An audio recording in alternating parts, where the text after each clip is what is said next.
sasaran korbannya selalu warga negara asing. Setelah ditertibkan mulai terjadi pergeseran ke Indonesia.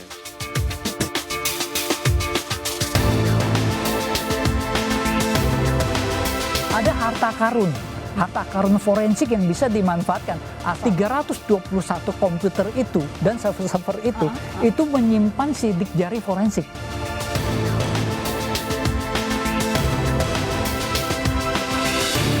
Juga mungkin ada praktek-praktek perdagangan orang dalam hal ini.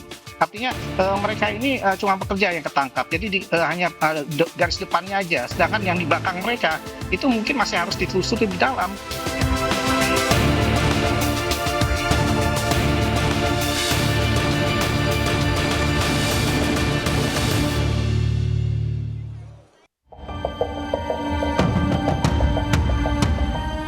Penangkapan 320 warga negara asing terkait sindikat judi daring jadi indikasi basis operasi praktik penipuan ini bergeser ke Indonesia.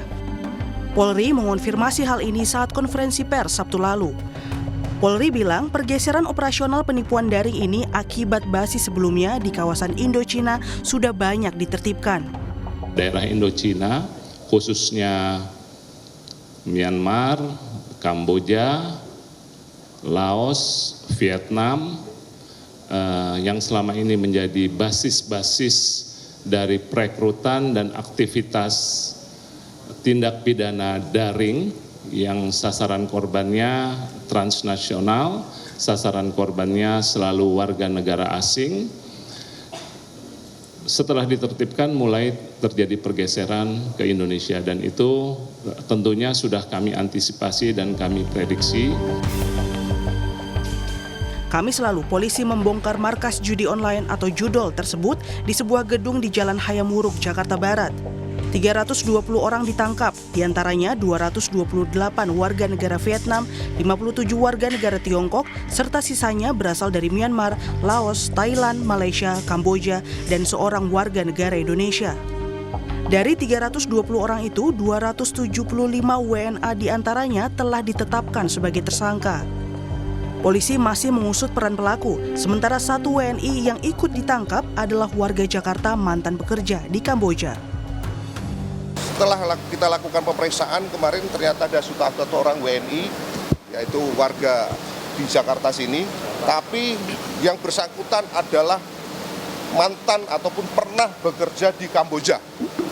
Jadi datang sini juga bekerja di sini lagi.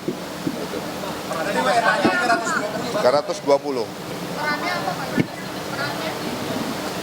Nanti akan kita dalami lebih lanjut ya Mas, karena ini kan kita masih konsentrasi, ini jumlahnya juga banyak karena 320. Kami tadi sudah sampaikan kita akan tetap melakukan pendalaman dan pengembangan terhadap kasus ini. Dari ratusan WNA yang ditangkap, Ketua Indonesia Cyber Security Forum, Ardi Suteja melihat dugaan tindak pidana perdagangan orang TPPO dalam sindikat ini.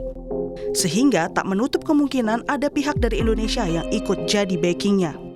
Ini juga mungkin ada praktek-praktek perdagangan orang dalam hal ini.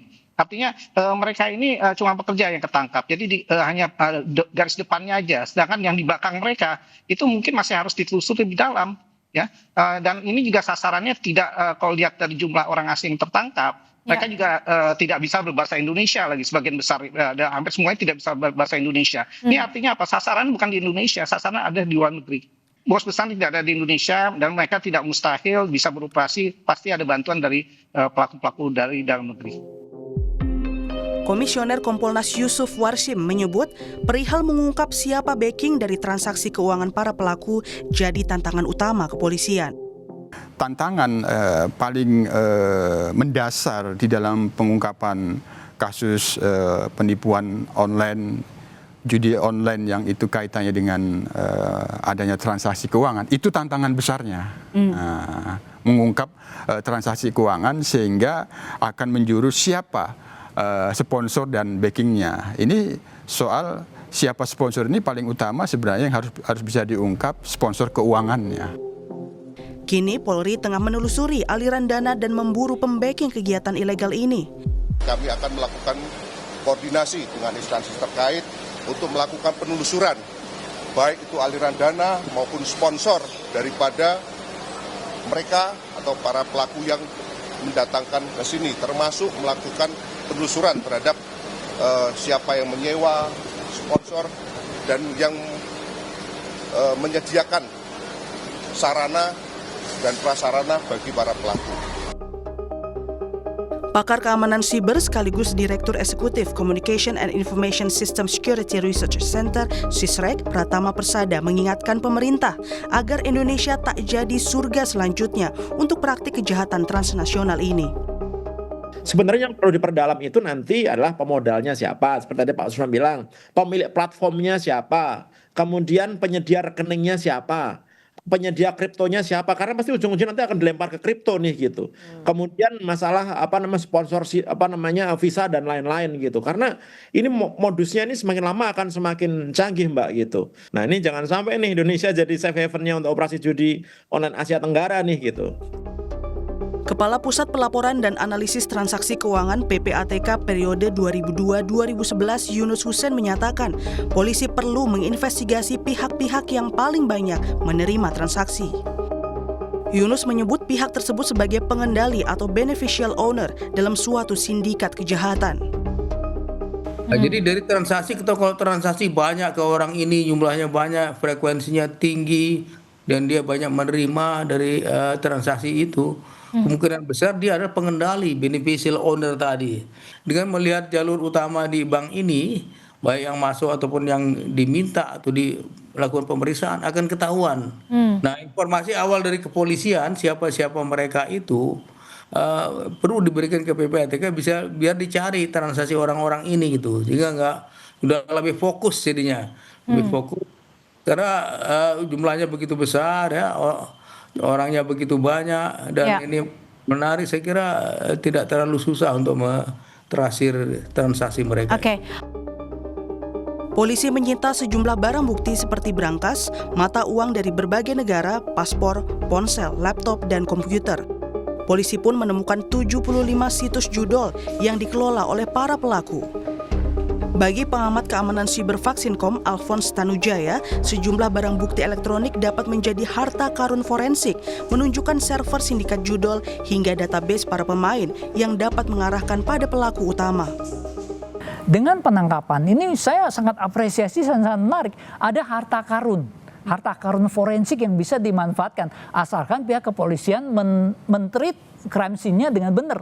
321 komputer itu dan server itu menyimpan sidik jari forensik. Jangan sampai dikacaukan, minta ahli forensik untuk mengidentifikasi, itu banyak yang bisa didapat. Satu, dapat server sebenarnya IP-nya ada di mana. Yang kedua, bisa dapat pemainnya siapa aja kalau database-nya berhasil dibobol. Itu pasti bisa dibobol, operator tangkap, buka database-nya. Yang ketiga, kalau ada uangnya yang tadi, ya kan, kripto atau apa, di komputer itu diaksesnya, tinggal dibuka, diambil uangnya gitu. Lalu banyak data-data lain, apakah itu servernya, pengelola siapa, itu tolonglah, itu 321 komputer sangat berharga dan beberapa server yang ada di sana itu menyimpan informasi sangat berharga. Kini polisi menitipkan 320 pelaku WNA yang terdiri dari 228 laki-laki dan 96 perempuan di rumah detensi imigrasi. Kasubdit Pengawasan Keimigrasian Arif Eka Rianto bilang, para pelaku judi online diduga telah melanggar aturan keimigrasian. Pihak imigrasi juga menginvestigasi siapa sponsor dan penjamin yang memfasilitasi ratusan WNA ini tinggal di Indonesia selama sekitar 2 bulan. Kami juga akan melakukan pendalaman terhadap terduga tersangka terhadap pelanggaran keimigrasian dan tindak pidana keimigrasian. Kami juga akan melakukan penelusuran terkait dengan sponsor, penjamin warga negara asing ini untuk berada di Indonesia. Pengungkapan sindikat penipuan judi online ini sekali lagi jadi alarm keras bagi penegak hukum untuk meningkatkan sistem keamanan dan pengawasan pintu masuk Indonesia. Tim Liputan Kompas TV.